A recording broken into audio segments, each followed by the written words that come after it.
Good morning, everyone, and welcome to Pharmacology.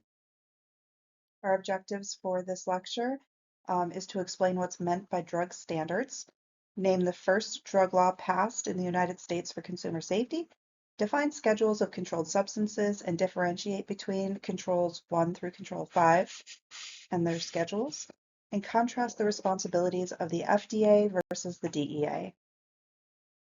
So in the 1900s, laws were passed with regards to the dispensing of drugs.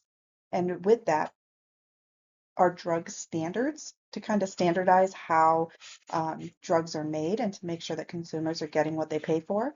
And this stated that all preparations of the same drug must be uniform in strength, quality, and purity.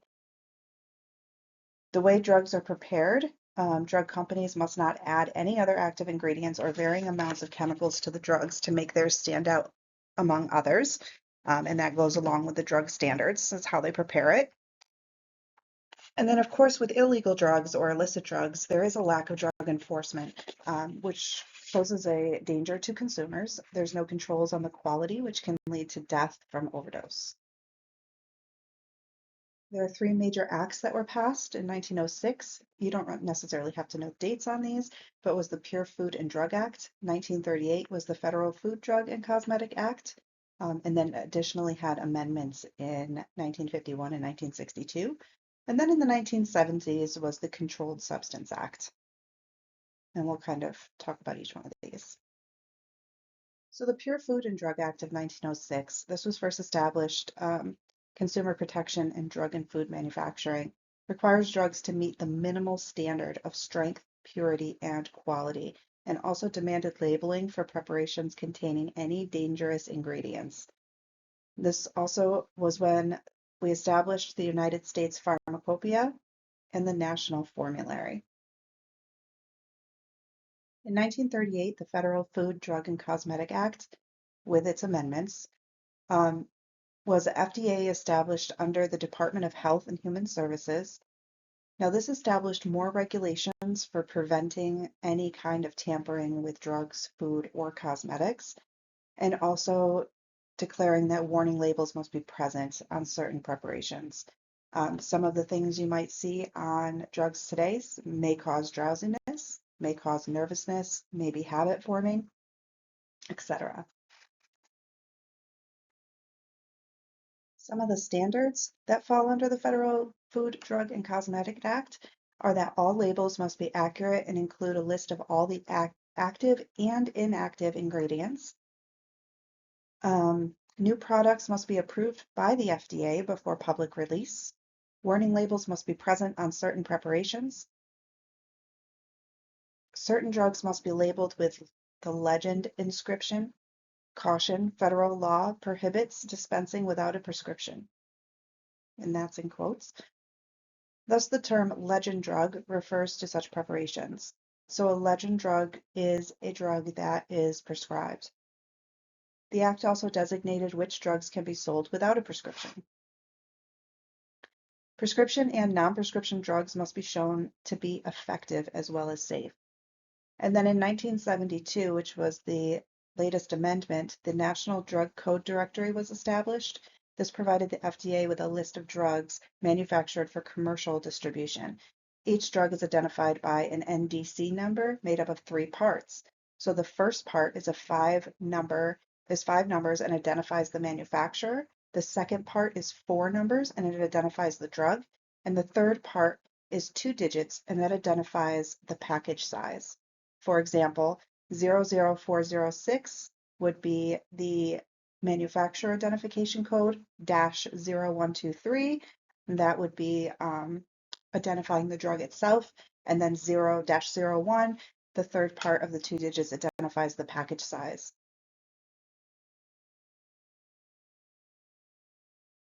So the 1970 Controlled Substance Act set tighter controls on specific groups of drugs, those being abused by society. And so some of these drugs included depressants, stimulants, psychedelics, narcotics, and anabolic steroids. So this provided guidelines for the 5 schedules of controlled drugs. And so we have schedules 1 through 5, and we'll talk about what that means a little bit later. In additional drug legislation, we have the 1983 Orphan Drug Act, and this gives financial incentive to develop medications for diseases that affect just a small number of people and maybe have low profitability, making sure that it's not just big companies that get a lot of profit off of making a drug for a specific disease, but that they can also um, obtain funding for creating drugs that'll help just a small population and maybe not have any or very a little bit of profitability. So that is the Orphan Drug Act. OBRA of 1990 mandated that over-the-counter drugs needed to be documented as part of a medical record, so pharmacists can provide drug use review and patient counseling. So going along with, say, a patient that's inpatient doing their med reconciliation review, making sure that we put on there any over-the-counter drugs that patient is taking or any herbal supplements.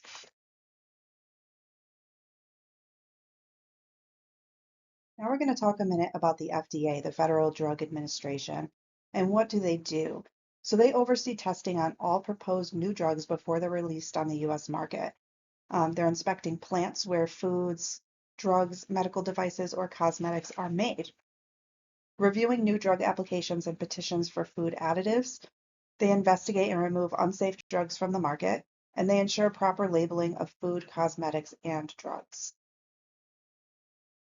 So where the FDA is concerned with all medications, cosmetics, and regulations with food, the DEA, or the Drug Enforcement Administration, is concerned only with those controlled substances.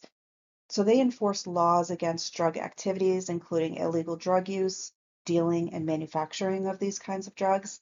And they monitor for changing the schedules of abused drugs.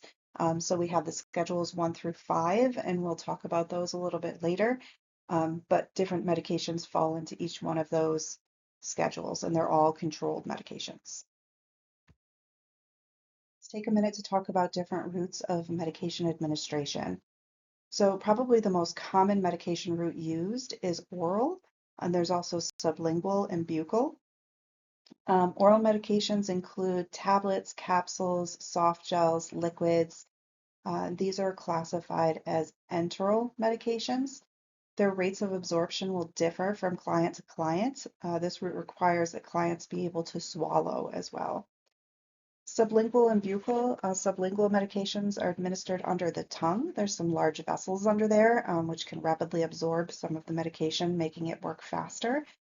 Buccal medications are administered in the buccal mucosa right on the side of the cheek, up between the gums and the cheek. Rectal insertion of medications is considered enteral medications as well. They're administered via insertion directly into the rectum and absorbed via the rectal mucosa. They experience a decreased first pass elimination effect due to where they are inserted. Another common route of medication administration is intravenous. So intravenous medications are considered parenteral medications administered directly into the client's bloodstream. So this bypasses the first pass elimination effect and results in a quick onset of action. So these drugs happen rather quickly. So next we'll talk about intramuscular medications. These are also called parenteral medications, and they are given by injection into the muscle, most often the deltoid, which is your upper arm. Many of you probably had your flu shot or something, and you're familiar with that. Vastus lateralis, which is on the side of your leg, and the ventrogluteal muscles, which is on the buttocks. Medications given by this route skip the first pass elimination effect and therefore are go into effect very quickly.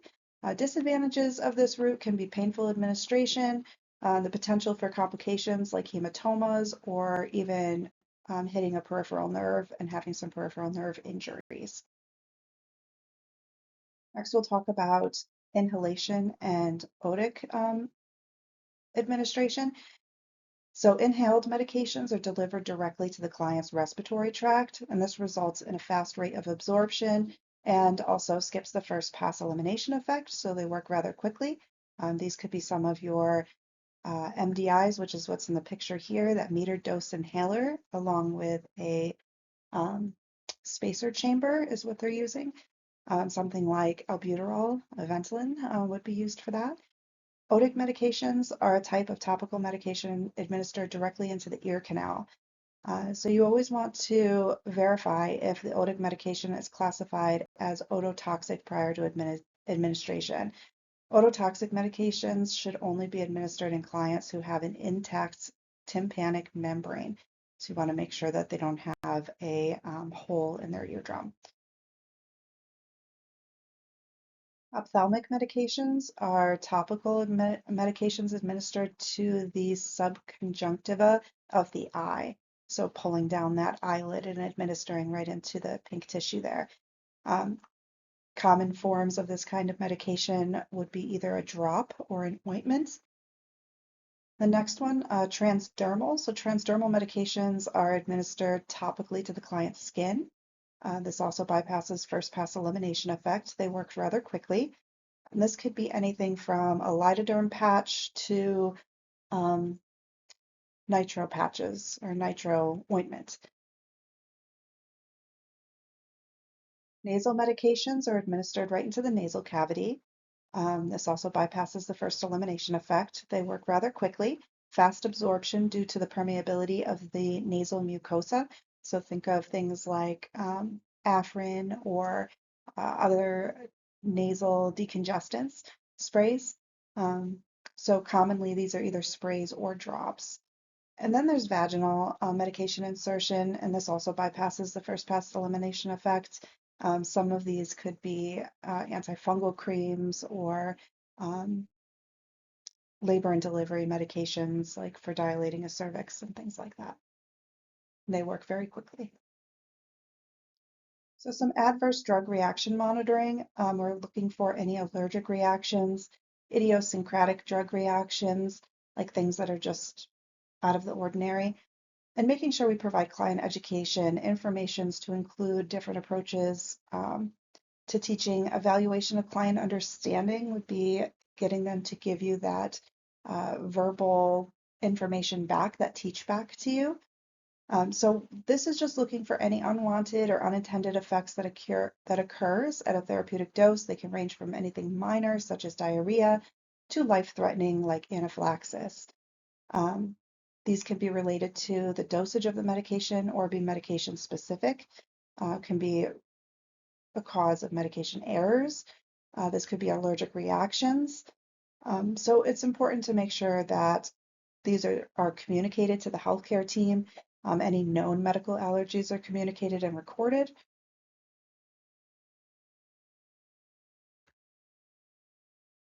So effective communication and making sure that we are communicating well across the disciplines. Verbal communication, of course, is important to confirm understanding. Being able to take verbal orders. You want to employ the readback verification. So if a physician gives you a verbal order, you should read that order back in its entirety to the physician to make sure that it is very clear. Written communication is definitely the most effective communication. Team members should use standard abbreviations and write legibly, making sure that anyone could read this, and that the abbreviations you're using are standardized and we're not making up our own abbreviations. Additionally, team members should ask clarifying questions as needed. And then we have handoff communication. So communication between care providers is essential when communicating client information and reporting changes in the client's condition. We use something called the SBAR tool, which is a standardized method to provide concise, effective transfer of client information between team members.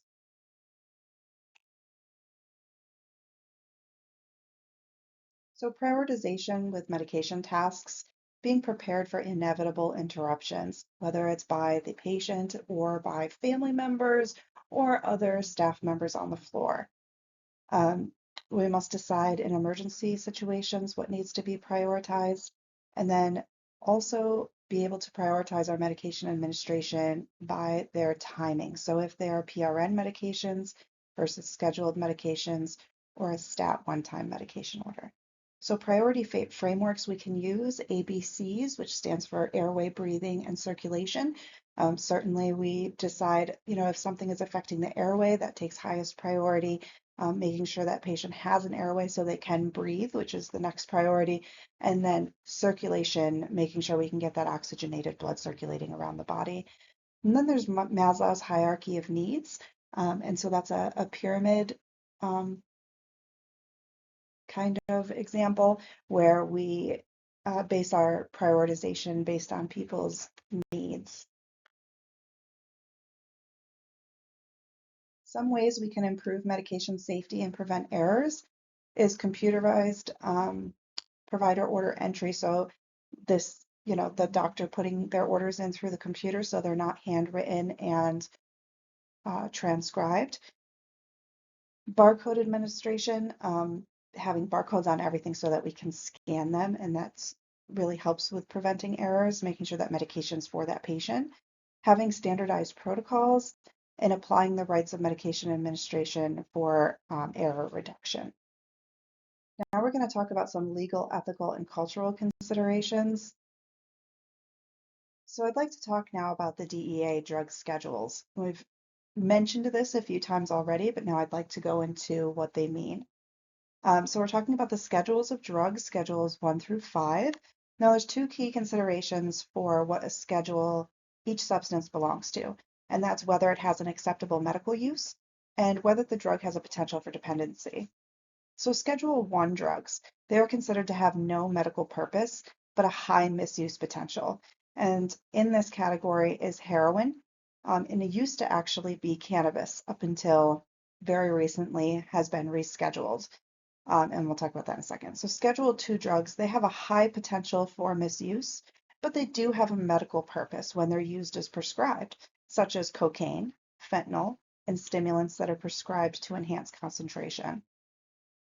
Now, Schedule 3, these have a moderate to low potential for misuse and dependency, but they have medical use, such as steroids, ketamine, testosterone, and now cannabis has been reclassified into a Schedule 3 so that they can start researching that for medical purposes. Schedule 4. So these have a medical use and they have a low potential for misuse and dependency, such as alprazolam, um, zolpidem, and tramadol. Schedule 5 drugs have less potential for misuse than Schedule 4 drugs do, such as cough medications that have less than 200 milligrams of codeine in them. Um, so less potential for misuse, but still a controlled substance. As a healthcare professional, you must act ethically when ordering and dispensing medication to your patients. You do have the responsibility of keeping accurate records of the medications that are dispensed and maintaining supply of drugs at your facility. In addition, the following guidelines should be followed by healthcare professionals when dispensing medications. Have a current drug reference or source readily available at all times. Keep controlled substances locked or double locked, meaning placing the drugs in a locked safety box, placing the locked box in a cupboard that is also locked.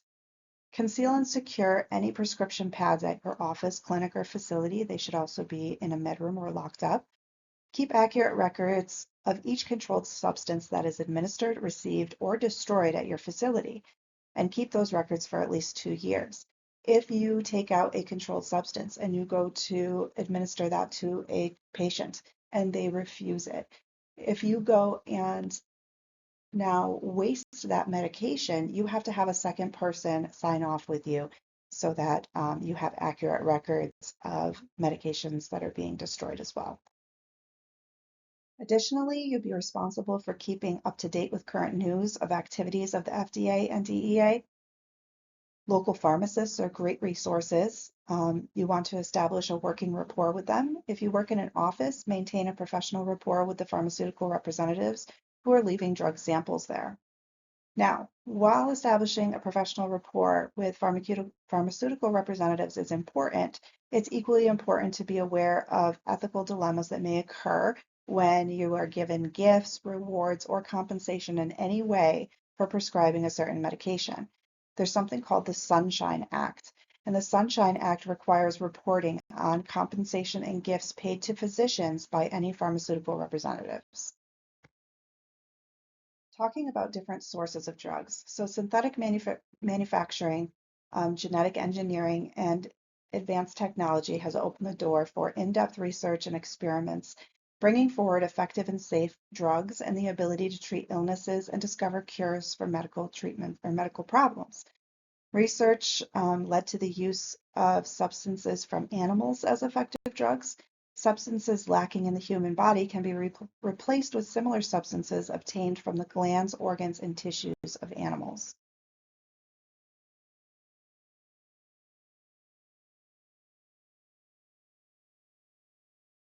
With controlled substances, a definition of a controlled substance is a controlled substance that has the potential for misuse.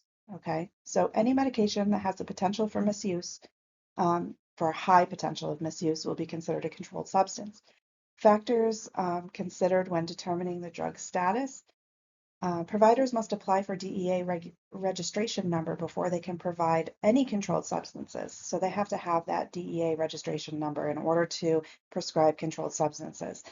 Many states also use prescription medication monitoring programs where a provider can check and ensure that a client does not already have a controlled prescription.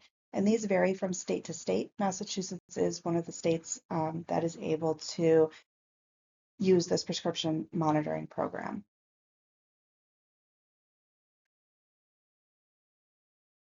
So meeting the needs of diverse populations, considerations should be made for culturally diverse clients. And things like this, we want to make sure that the client has access to transportation, financial resources in order to pay for and adhere to medication regimens. Um, Also, some key interventions and you should consider with respect to culture include customs like diet and daily activities, health motivations, and the role the client plays in their culture and community. So considerations for culturally diverse clients, individualizing pharmacological interventions and delivering pharmacological interventions based on the client's preferences. And also, if there are any language barriers, making sure that the client is receiving education about their medications in a language that is easy for them to understand. This can be through either interpreters, translation apps, or informal interpreters, um, but can also be printed education as well.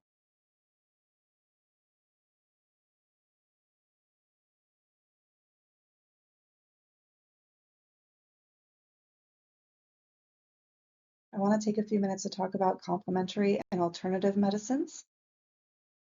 When we talk about conventional Western medicine, this is the mainstream healthcare system that's grounded in scientific evidence and medical research.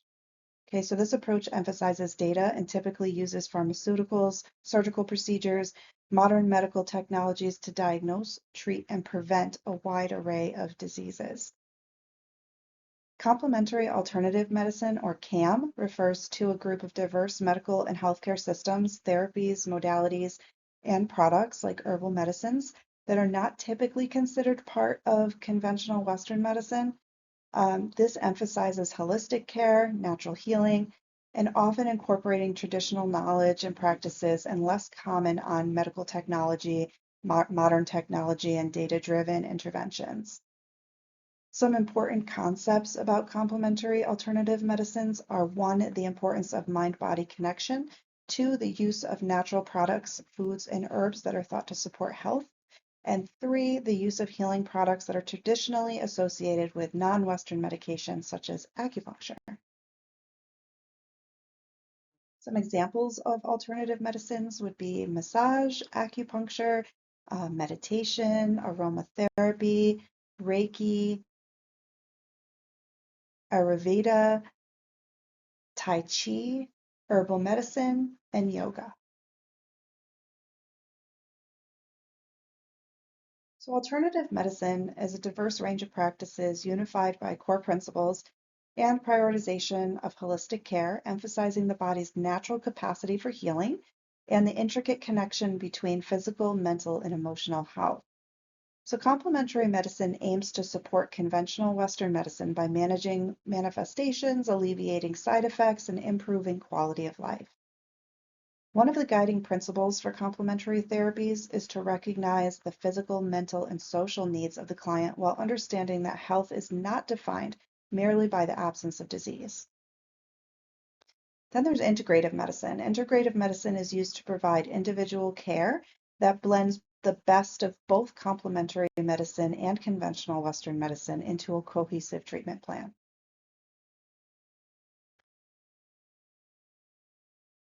Over-the-counter medications. So over-the-counter medications still need to have FDA approval, but they can be approved for use without oversight, which means they don't have to have a prescription. They're often intended for short-term self-management of common ailments. Over-the-counter medications are often prescribed or often effective as prescription medications, but easier to access, they're lower cost, all which contribute to their prevalent use.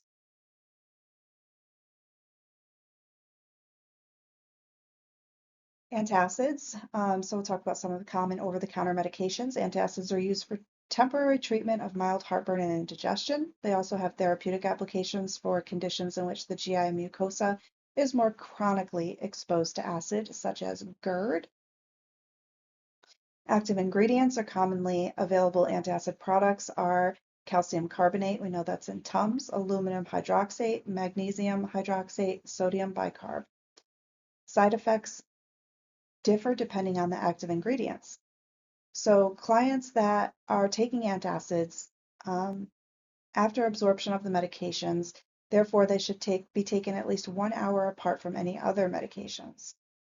So decreased absorption of fluorochloroquine and tetracycline antibiotics, iron, and digoxin. It increases absorption of levodopa and pseudoephedrine. So ensure clients understand there's a high risk of complications in those with renal insufficiency, heart failure, or other conditions resulting from fluid overload. Explain that antacids are meant to be used short term and hypercalcemia can result from overuse. Now, this is also why it's important not to leave Tums at a patient's bedside table, especially if we're trialing new medications for that patient. Something as simple as Tums given at the scheduled time but left on their bedside, and the client maybe takes it 3 hours later, and then within that hour gets cardiac medications. This can actually potentiate that use. So we don't want to have even Tums sitting on the bedside table for inpatients. Proton pump inhibitors, so PPIs, these are typically used to treat GERD, esophagitis, peptic ulcer disease, and H. pylori infections. And they may also be used to prevent NSAID-induced ulcers. So client teaching, we want to instruct the clients to take this once a day before a meal. Instruct clients that PPIs are not meant for the treatment of manifestations. The onset can take several days, so this is not a quick fix. Advise clients that adverse effects can occur with long-term high-dose use, and they have an increased risk for bone fracture, pneumonia, or C. diff, which is a diarrheal infection. Reduced absorption of B12 vitamins and magnesium, which leads to hypomagnesemia. So PPIs should be used with caution in those with severe hepatic disease. Additionally, PPIs inhibit metabolism of phenytoin, digoxin, warfarin, and diazepam, leading to increased effects of these in the body.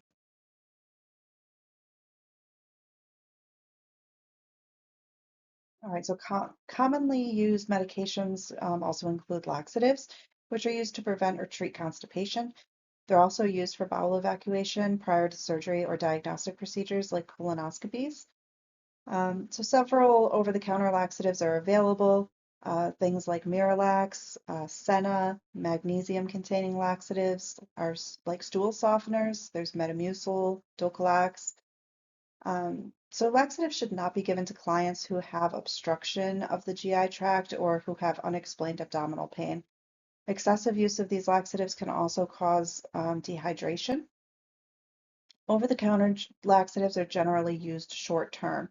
However, if the desired effects are not achieved, prescription laxatives may be indicated. Examples include cases of chronic idiopathic constipation, chronic constipation associated with irritable bowel syndrome, and opiate-induced constipation.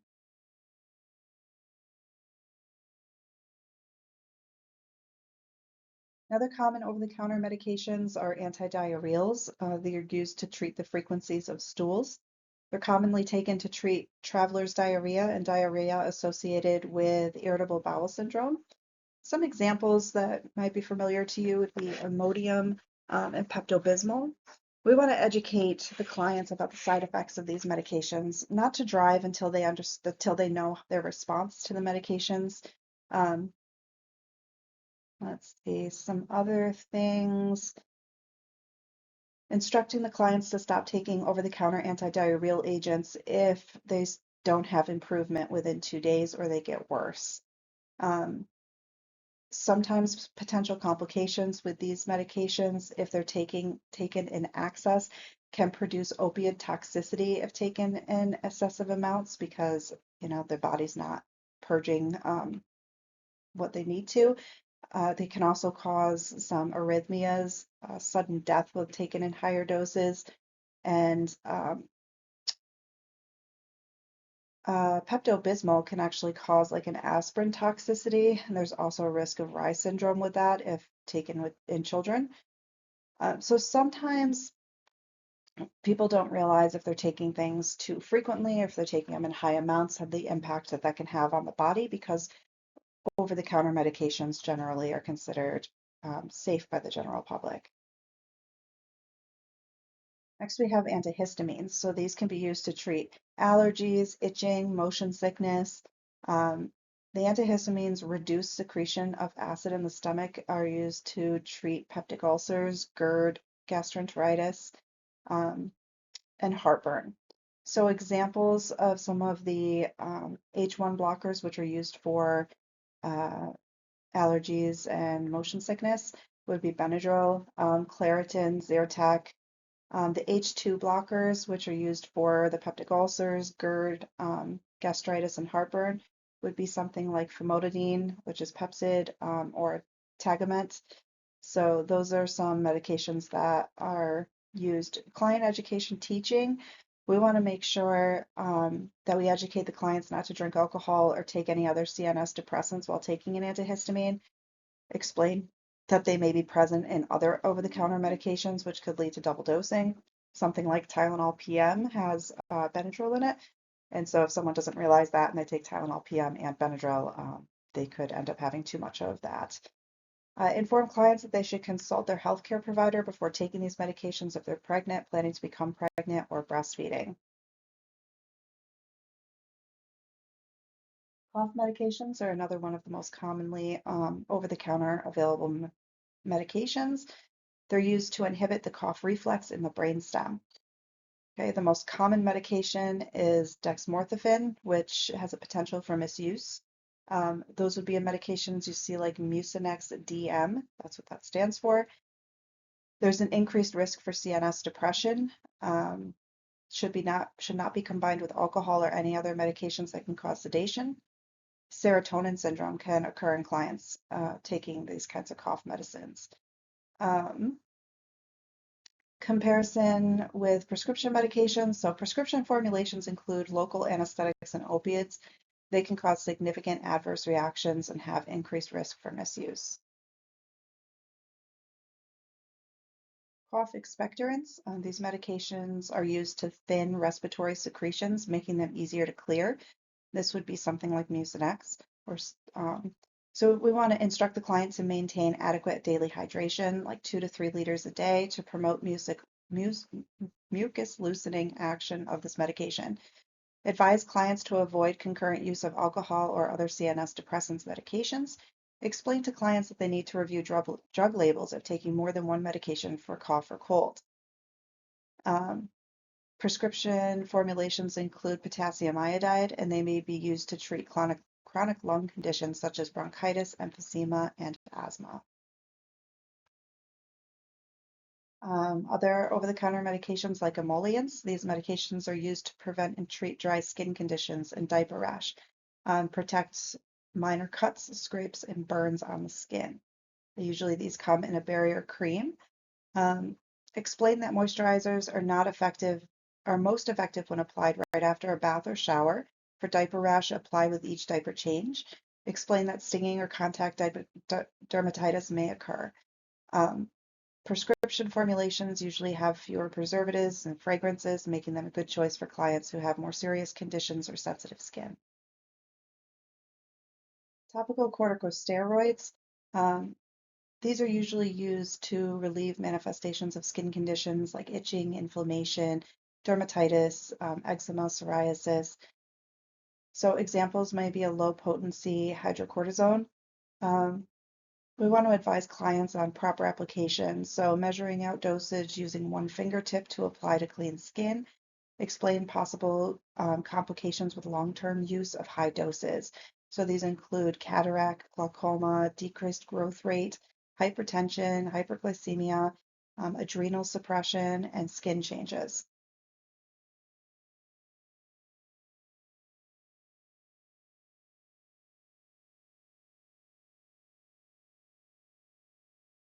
So overuse includes taking the medication at higher doses or in frequencies that are higher than recommended. This can be error resulting from confusion or from an attempt to increase the efficacy. Overuse of medication increases the risk of serious adverse effects or even toxicity.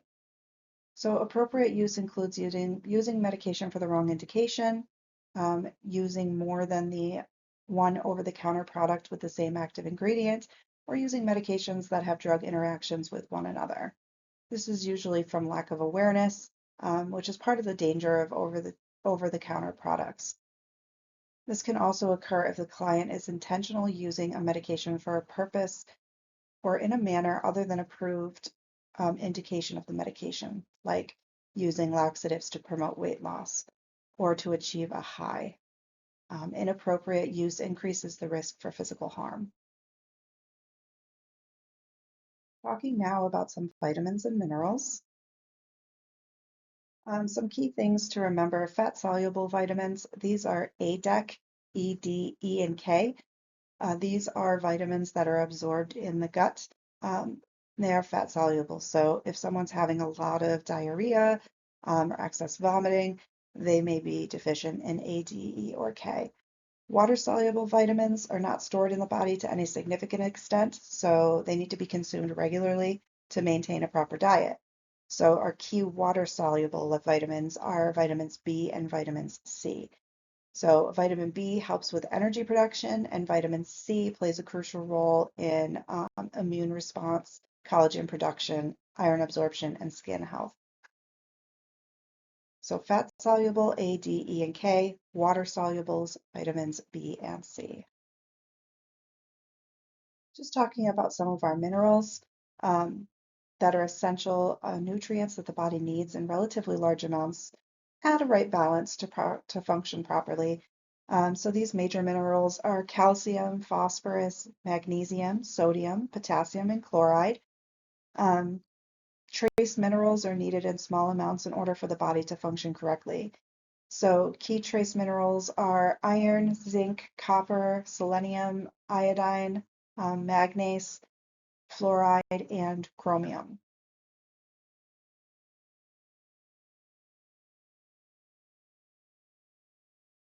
Some different ways we can get some of these vitamins. Vitamin C from citrus juice, cantaloupe, tomato juice, strawberries, broccoli, Brussels sprouts, oranges, bell peppers.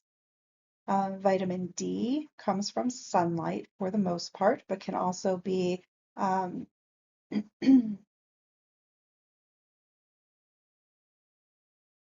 food sources like fatty fish, liver oils, fortified oils, and egg yolks for vitamin D. Vitamin D plays a crucial role in mineral balance and bone metabolism. Vitamin E So this helps neutralize free radicals. Vitamin E is involved in immune function, DNA repair, and other metabolic processes. So these are found in plant-based oils and nuts. So good dietary sources would be sunflower oil, wheat germ oil, almonds, peanuts, hazelnuts, green leafy vegetables, fortified cereals. We've got shrimp, salmon, butternut squash. So these are all some examples of that. Next, we have vitamin B12. This is mostly obtained from animal-based foods, but plays a role in the formation of red blood cells, central nervous function, and DNA synthesis. So vitamin B12 can be found in organ meats, fish, poultry, eggs, and dairy products. Um, a deficiency in this can cause anemia, pernicious anemia, gastrointestinal disorders like Crohn's disease. So next is folic acid. So folic acid plays a crucial role in DNA synthesis, repair, red blood cell formation, and cell division. It's particularly important during periods of rapid growth. Rich sources are leafy green vegetables, legumes, citrus fruits, as well as fortified foods. So decreases in this can cause medical conditions that affect absorption, increased need for periods of rapid growth, um, also fatigue, weakness, megablastic anemia, neural tube birth defects. Iron. Iron plays a crucial role in various enzymatic responses, energy metabolism, and the functioning of the immune system. There are two types of iron. There's hemiiron, which is found in animal products, and non-hemiiron, which is found in plant-based foods. So red meat, poultry, and fish, or plant foods such as lentils, beans, tofu, spinach, and fortified cereals. A deficiency in iron can cause fatigue, weakness, pale skin, shortness of breath, dizziness, cold hands and feet, and iron deficiency anemia. Just talking about some nutrient requirements across the lifespan. Um, Babies, 1 month to 1 year, can experience rapid growth. So they require high intake of nutrients relative to their body weight. Iron is especially important for cognitive development, calcium for bone growth, omega-3 for brain and eye development. Iron-rich foods.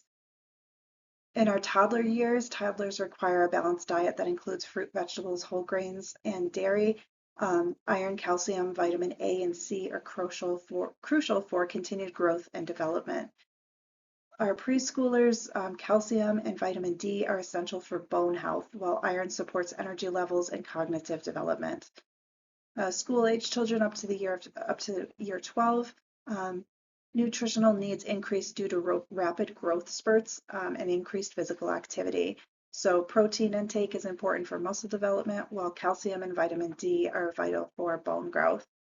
Um, Teenage years, 12 to 19, rapid growth still. Calcium and vitamin D are crucial for achieving peak bone mass, while iron needs increase, particularly for adolescents who are menstruating. Protein supports muscle growth. And then for our adults, for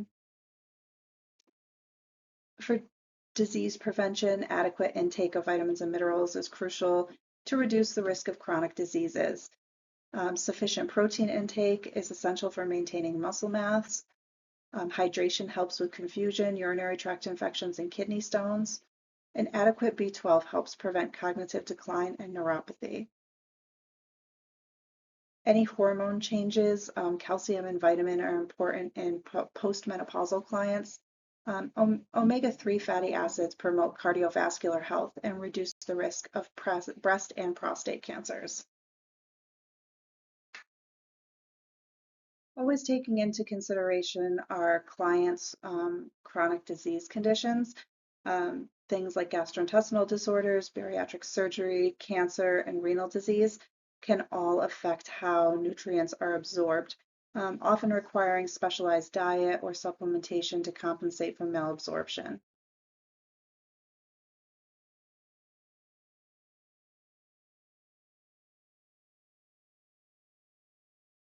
Factors that influence clients' readiness for learning for client education could be language barriers, cognitive comprehension, reading comprehension, their health status. Um, so making sure that we are able to meet the patient's learning ability and their ability to acquire knowledge, to initiate change. Also their readiness to learn, including the ability to learn, desire to learn, and attitude towards learning. So understanding these factors will help you prepare client education at the client's learning competency. Different kinds of learning needs and preferences, visual, auditory, and hands-on learning are really the main learning styles. Um, Motivation and active versus passive learning. Some people need to do to understand, like if you're sending someone home with insulin injections, them being able to do the injection and show you that they can do it would be ideal. Thank you for listening to this brief overview of pharmacology, medication administration, and patient education. Thank you.